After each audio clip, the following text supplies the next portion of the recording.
RNZ Pacific News. Kia ora, good morning. I'm Christina Parsiko. Bougainville's electoral commissioner says the counting of votes has been going smoothly. Results are starting to come in from the election held earlier this month after vote counting began last Friday following delays. Desmond Chainai told Pacific Waves the writs should be returned to the Speaker of the Bougainville House of Representatives by September the 22nd. He says there have been minor complaints from scrutineers, but generally speaking, the counting is going smoothly and peacefully. In terms of the process and the procedures, we haven't encountered major incidences, sort of a setback, and that is because the counting officials are following the procedure. The process is clear to the scrutineers, no major dispute from scrutineers. Tonga's Prime Minister is promising more transparency on its involvement in any deep-sea mining. Last month, the country signed a new contract with Canada's The Metals Company for a deep-sea mining area in international waters that Tonga has special rights to.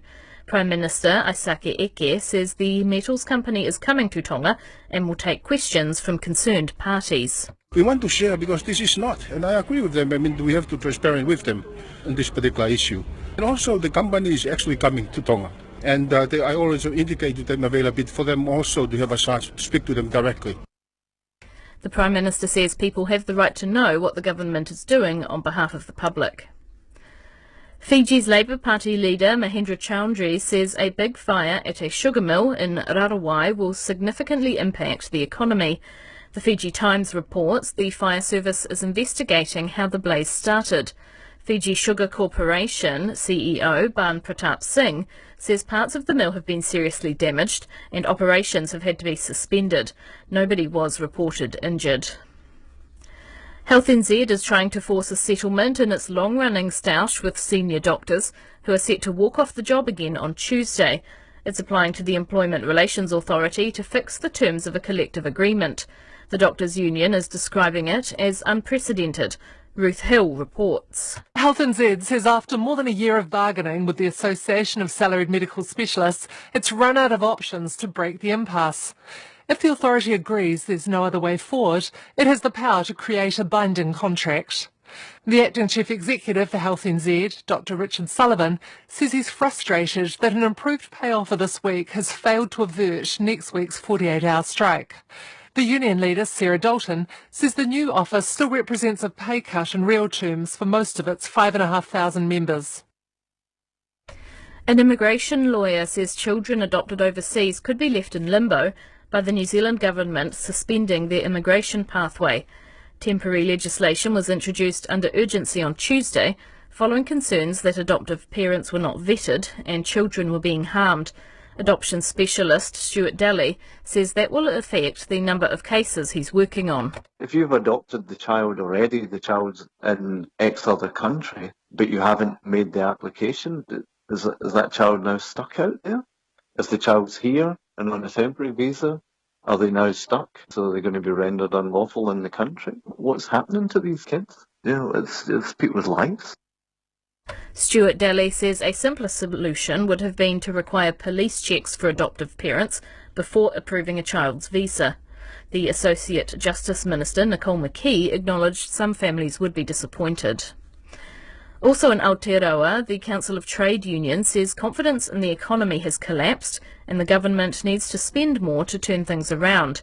GDP fell sharply in the June quarter, down 0.9%, worse than expected. Union economist Craig Rennie says the recently announced $6 billion New Zealand dollar infrastructure package is just business as usual. He says now is the time to invest more in things like hospitals and roads, while borrowing remains relatively cheap. In world news, Ukraine has carried out further strikes on Russian energy infrastructure as it tries to limit Russia's ability to wage war against it. Ukrainian drones have hit a petrochemical refinery in the Bashkortostan region to the north of Kazakhstan. Ukrainian Special Operations Forces also say they've hit an important oil refinery in the city of Volgograd. European researchers have used artificial intelligence to forecast what health problems individuals are likely to have over the next 10 years or more of their lives. The AI tool has been trained and tested using anonymous medical data from 400,000 people in Britain and Denmark. The BBC's James Gallagher reports. The researchers describe this artificial intelligence model as like a weather forecast for your health. But instead of warning of a 70% chance of rain, it tells you the risk of more than 1,000 diseases.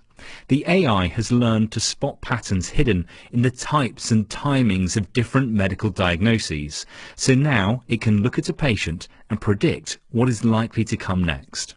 The tool is not yet ready for clinical use, but the vision is to help spot high-risk patients early and to even help hospitals plan for demand on their services years ahead of time. In sport, red cards mean Fiji and Samoa will both be without a key player in their rugby matches this weekend.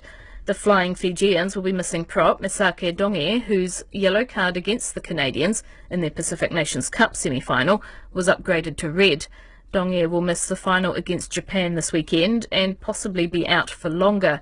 Manu Samoa will be without winger Tuna Tuitama, who was red-carded against the US. Samoa plays Chile in a 2027 Rugby World Cup qualifier on Sunday morning. And first five, Ruahe Demant will bring up her 50th game for the Black Ferns in tomorrow's World Cup semi-final against Canada in Bristol. Her experience will be vital, with the defending champion set to be without injured star flanker Georgia Miller. Kennedy Tokuafo takes over at open side for the semi-final. She says co-captain Demant is the backbone of the team.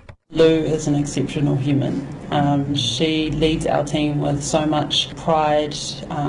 She's powerful in the words that she speaks. She's been awesome for our group, especially this week. That's your latest news and sport from RNZ Pacific. For more on our stories, head to our website rnz.co.nz/Pacific. 16 degrees.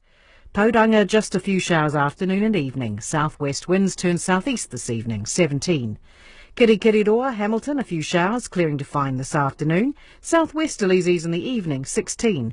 Te Whanganui-a-Tara, Wellington, a few showers, clearing to fine by midday. Strong southerlies ease in the afternoon, 10. O Tautahi, Christchurch, a few showers, clearing to fine this morning. Southwesterlies turn northeast this afternoon, 12. And for O Te Poti, Dunedin, it's fine apart from some early cloud. Southwesterlies turn northerly in the afternoon, 12 degrees as well. It's 7 minutes past 7.